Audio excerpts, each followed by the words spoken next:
Hello दोस्तों, मैं आज आप लोग को बताने वाला हूँ हमारे देश के पूर्ववर्तीय प्रधानमंत्री श्री लाल बहादुर शास्त्री जी के बारे में। तो चलिए शुरू करते हैं। लाल बहादुर जी का जन्म 1904 में मुगल सराय उत्तर प्रदेश में एक कायस्थ परिवार में मुंशी शारदा प्रसाद श्रीवास्तव के यहाँ हुआ था। उनके पिता प्राथमिक विद्यालय में शिक्षक थे, अतः सब उन्हें मुंशी जी कहते थे। बाद में उन्होंने राजस्व विभाग में लिपिक क्लर्क की नौकरी कर ली। लाल बहादुर जी की मां का नाम राम दुलारी था। परिवार में सबसे छोटे होने के कारण बालक लाल बहादुर को परिवार वाले प्यार में नन्हे कहकर ही बुलाया करते थे। तब नन्हे 18 महीने का हुआ। दुर्भाग्य से पिता का निधन हो गया। उनकी माँ राम दुलारी उनके पिता हजारी लाल के घर मिर्जापुर चली गई। कुछ समय बाद उसके नाना भी नहीं रहे। बिना पिता के बालक नन्हे की परवरिश करने में उसके मौसा रघुनाथ प्रसाद ने उसकी माँ का बहुत सहयोग किया। ननिहाल में रहते हुए उसने प्राथमिक शिक्षा ग्रहण की।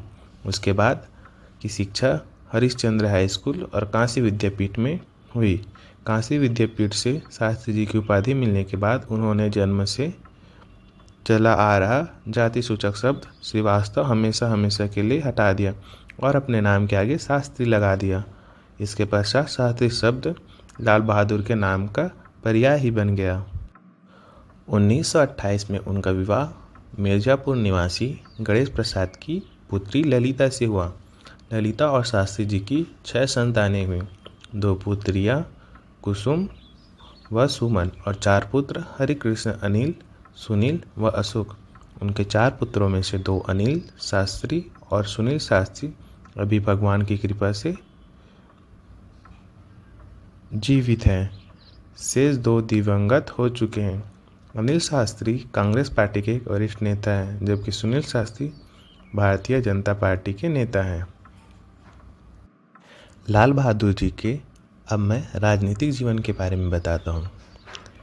संस्कृत भाषा में स्नातक स्तर की शिक्षा प्राप्त करने के पश्चात वे भारत सेवक संघ से जुड़ गए और देश सेवा का व्रत लेते हुए यहीं से अपने राजनीतिक जीवन की शुरुआत की। शास्त्री जी सच्चे गांधीवादी थे, जिन्होंने अपना सारा जीवन सादगी से बिताया और उसे गरीबों की सेवा में लगाया। भारतीय स्वाधीनता संग्राम के सभी महत्वपूर्ण कार्यक्रमों व आंदोलनों में उनकी सक्रिय भागीदारी रही और उसके परिणाम स्वरूप उन्हें कई बार जेलों में भी रहना पड़ा। स्वाधीनता संग्राम के जिन आंदोलन में उनकी महत्वपूर्ण भूमिका रही, उनमें 1921 का असहयोग आंदोलन, 1930 का दांडी मार्च तथा 1942 का भारत छोड़ो आंदोलन उल्लेखनीय। भारत छोड़ो आंदोलन में शास्त्री जी ने अभूतपूर्व योगदान दिया। 9 अगस्त 1942 के दिन शास्त्री जी ने इलाहाबाद पहुंचकर अगस्त क्रांति की दावानल को पूरे देश में प्रचंड रूप दे दिया। पूरे 11 दिन तक भूमिगत रहते हुए यह आंदोलन चलाने के बाद 19 अगस्त 1942 को शास्त्री जी गिरफ्तार हो गए। शास्त्री जी के राजनीतिक दिग्दर्शकों में गांधी जी की पुरुषोत्तम दास टंडन और पंडित गोविंद वल्लभ पंत के अतिरिक्त जवाहरलाल नेहरू भी शामिल थे। सबसे पहले 1929 में इलाहाबाद आने के बाद उन्होंने टंडन जी के साथ भारत सेवक संघ की इलाहाबाद इकाई के सचिव के रूप में काम करना शुरू किया। इलाहाबाद में रहते हुए वे नेहरू जी के साथ उनकी निकटता बढ़ी। इसके बाद तो शास्त्री जी का कद निरंतर बढ़ता ही चला गया और एक के बाद एक सफलता की सीढ़ियाँ चढ़ते हुए वे नेहरू जी के मंत्रिमंडल में गृह मंत्री के प्रमुख पद तक जा पहुँचे। और इतना ही नहीं, नेहरू जी के निधन के पश्चात भारतवर्ष के प्रधानमंत्री भी बने। लाल बहादुर शास्त्री जी का प्रधानमंत्री के रूप में देश में अभूतपूर्व सहयोग, उनकी साफ सुथरी छवि के कारण ही उन्हें 1964 में देश का प्रधानमंत्री बनाया गया। उन्होंने अपने प्रथम संवाददाता सम्मेलन में कहा कि उनकी शीर्ष प्राथमिकता खाद्यान्न मूल्यों को बढ़ने से रोकना है और वे ऐसा करने में सफल भी रहे। उनके क्रियाकलाप सैद्धांतिक न होकर पूर्णतः व्यवहारिक और जनता के आवश्यकताओं के अनुरूप थे। निष्पक्ष रूप से यदि देखा जाए तो शास्त्री जी का शासनकाल बेहद कठिन रहा। पूंजीपति देश पर हावी होना चाहते थे और दुश्मन देश हम पर आक्रमण करने के फिराक में थे। 1965 में अचानक पाकिस्तान ने भारत पर शाम 7:30 बजे हवाई हमला कर दिया। परंपरा अनुसार राष्ट्रपति ने आपात बैठक बुला ली, जिसमें तीनों रक्षा अंगों के प्रमुख व मंत्रिमंडल के सदस्य शामिल थे। संयोग से प्रधानमंत्री उस बैठक में कुछ देर से पहुंचे। उनके आते ही विचार विमर्श प्रारंभ हुआ। तीनों प्रमुखों ने उनसे सारी वस्तु स्थिति समझाते हुए पूछा, सर क्या हुक्म है? शास्त्री जी ने एक वाक्य में तत्काल उत्तर दिया, आप देश की रक्षा कीजिए और मुझे बताइए कि हमें क्या करना है। शास्त्री जी ने इस युद्ध में नेहरू के मुकाबले राष्ट्र को उत्तम नेतृत्व प्रदान किया और जय जवान जय किसान का नारा दिया। इससे भारत की जनता का मनोबल बढ़ा और सारा देश एकजुट हो गया।